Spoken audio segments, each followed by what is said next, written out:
My name is Sarah, and I used to love my digital footprint.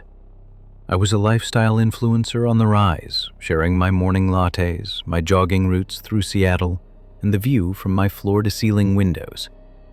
I thought I was building a brand. I didn't realize I was building a roadmap for a predator.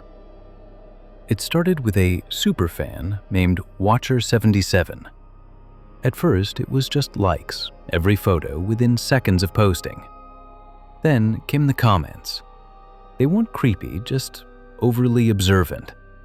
"That new rug looks softer than the gray one you had in 2022, he'd post. I brushed it off. I had 50,000 followers, some were bound to be intense. The first red flag appeared 3 months ago. I posted a photo of a bouquet of lilies I'd bought myself. 10 minutes later, I got a DM from Watcher77. "Lilies are beautiful, but they're toxic to cats.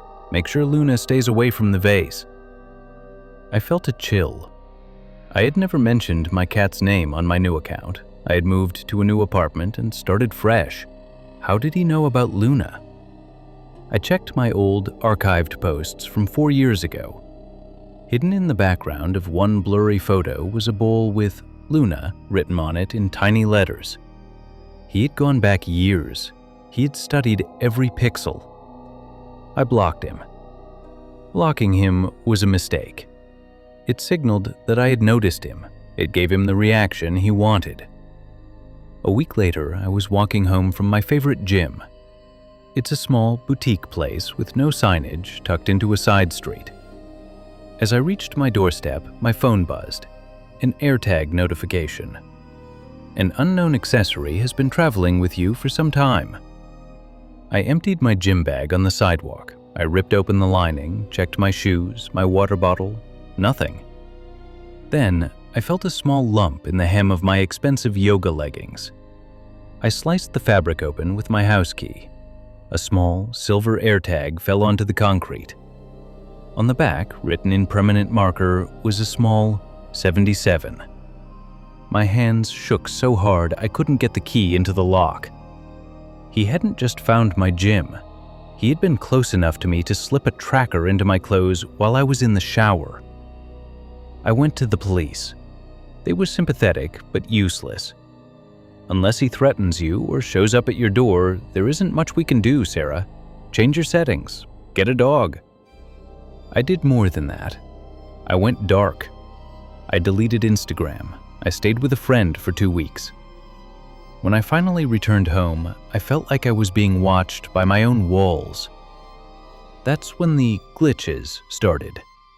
My smart TV would turn on in the middle of the night, showing a static screen. My laptop camera's blue light would flicker for a split second. I covered every lens with black tape, but the feeling persisted. One night, I was lying in bed, staring at the ceiling, when I heard a sound from my living room. Click, click, click. It was the sound of a camera shutter. I grabbed a kitchen knife and crept into the hallway. The room was empty, but when I looked at my desktop computer, the monitor was glowing. I hadn't turned it on. Someone was remotely accessing my files. I watched as the cursor moved on its own. It opened a folder labeled Private. The cursor hovered over a photo of me sleeping in my bed, taken from an angle that shouldn't be possible. The camera wasn't on the computer. It wasn't on the phone. I looked up.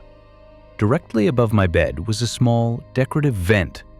Hidden inside the grate was a pinhole lens wired directly into my home's Ethernet port.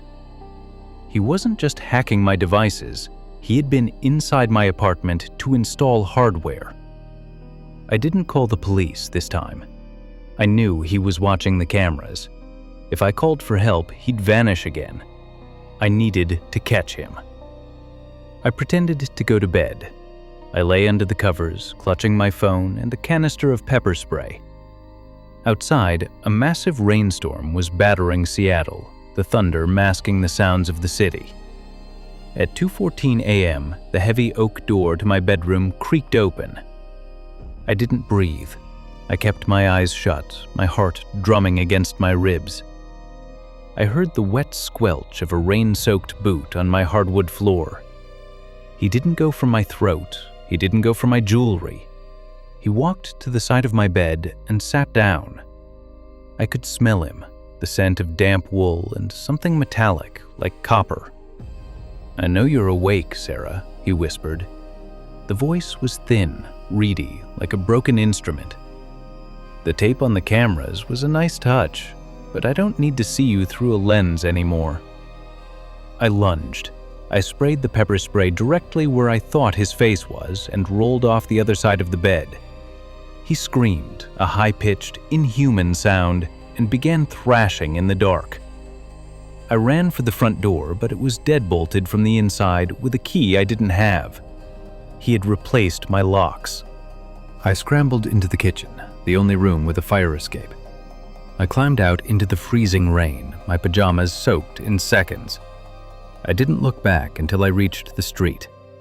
The police caught him 2 hours later, hiding in the basement of my building. His name was Arthur Vance, a 42-year-old former IT contractor for the building's management company. When they searched his apartment, they found what they called the Sarah Room. He had printed every single photo I had ever posted, over 3,000 of them, and wallpapered his entire bedroom with them. He had a life-sized mannequin dressed in clothes he had stolen from my laundry. But the most terrifying part was the Diary of Sarah. He had recorded every time I brushed my teeth, every time I cried, every time I talked to my mother on the phone. He knew my favorite brand of toothpaste. He knew I was afraid of the dark. He had been living in the crawl space behind my closet for weeks. Arthur is in prison now, but the story doesn't end there. Last week, a year after the trial, I moved to a new city under a different name. I don't post photos anymore. I don't even have a smartphone. I was sitting in a small cafe, enjoying the anonymity, when a stranger walked up to me and handed me a small, folded piece of paper. "A guy outside told me to give this to you," the stranger said. I opened the paper. It was a printout of a photo taken 5 minutes ago. It was a shot of me sitting in the cafe looking at the window. On the back, written in familiar, jagged handwriting, were 3 words: "Nice new rug." I looked at the floor of the cafe. It was a bright red rug I hadn't even noticed. He wasn't Watcher 77.